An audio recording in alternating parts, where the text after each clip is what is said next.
Good morning, everybody. It's an early one, and I can honestly tell you that I am going a little slow this morning. But yesterday, WWE did their spring cleaning, I guess you can say. It's been a few years since we had a mass release day.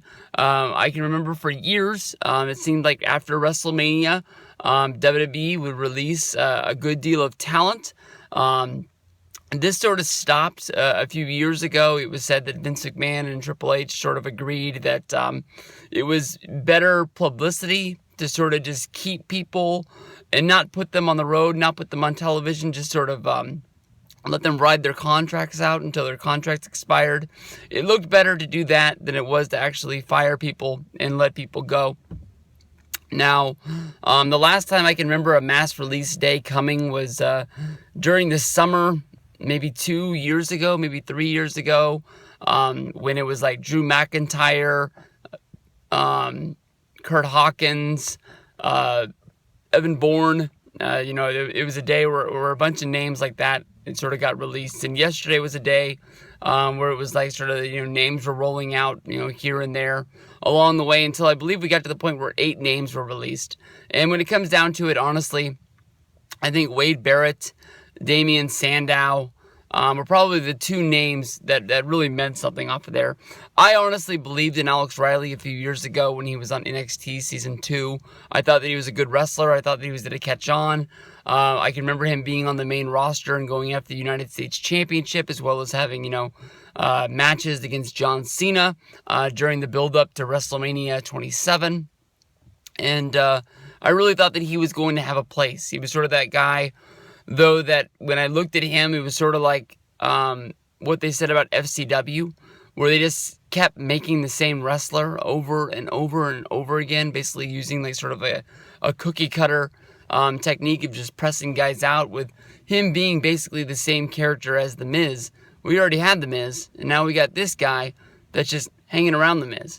So, he got injured. He came back. He ended up being on the WWE Network, doing a lot of pre-show work, and I was really surprised. He got to the point when, he was really good at what he was doing. WWE liked him doing the pre-show, but he believed that he was a wrestler and he wanted to wrestle. So basically, he went back to NXT, became a performer there, was very entertaining, having his whole comeback thing against Kevin Owens, getting beat up and injured by Kevin Owens, then coming back doing the whole what was it, Riley Rage, or, whatever it was. But I really liked him. Wade Barrett definitely is the most valuable guy that was released yesterday. Definitely, you go back to 2010, this was one of the hottest guys there was in the company, coming in as a rookie, leader of the Nexus, coming off of NXT Season 1.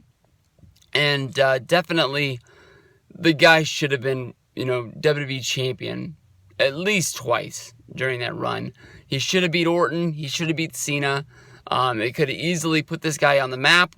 Once the whole deal was done and they ended up handing the Nexus over to CM Punk, and, Wade Barrett lost the loser leave Raw match. I honestly thought that when he went to SmackDown, it was sort of to be the leader of SmackDown. He ended up, joining up, building the core. They said that there was no leader of the core. Everyone was as valuable as everybody else, but you definitely could tell that he was the MVP of the group. And they never really got behind him to make him that guy to become World Heavyweight Champion. I think during that run, it was sort of Randy Orton was the champion of SmackDown.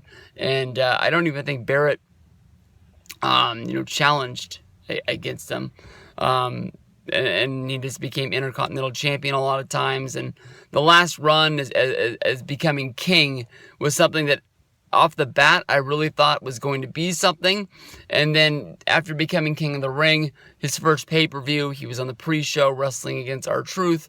And the writing was honestly sort of against the wall. The League of Nations sort of could have been something to really get them jump-started again, and ended up not being it. And when the reports came out that he was going to be, leaving the company, and he didn't really deny it, just said that he would talk about it later.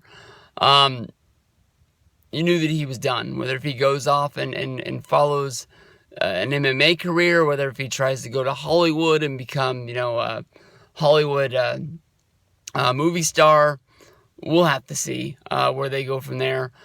Definitely, there's a lot of names on the list of people that haven't been used in a while. Cameron, to me, honestly, is a little bit of a surprise. When I watched Total Divas Season 1 and Season 2, Cameron, as well as Vinny, her boyfriend, definitely really were stars of the show.